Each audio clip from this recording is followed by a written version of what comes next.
জীবনে প্রেমিক বা প্রেমিকা থাকার চেয়েও বরং একটা বন্ধু থাকা দরকার, যার সাথে কথা বলা যাবে নিঃসংকোচে, যার সাথে সম্পর্কটা হবে দুই দেহ ও এক আত্মা।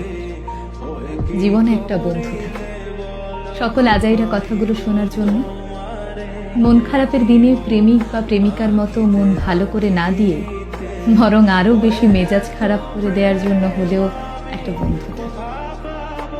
জীবনে এমন একটা বন্ধু থাকুক যাকে হুটহাট ফোন দিয়ে চেঁচিয়ে কথা বলে মনের সব রাগ কষ্ট ঝেড়ে ফেলা যাবে।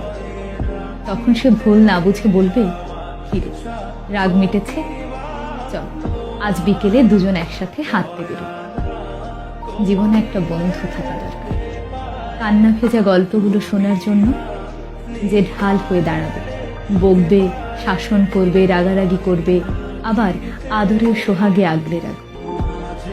জীবনে একটা বন্ধু দরকার, যে হবে আমারই মতো, যার সাথে অন্তত নিজেকে মানিয়ে নিয়ে চলতে হবে না, যে বুঝবে আমার অভিমানের ভাষা, না বলা কথা, চোখের চাহনি সবকিছু।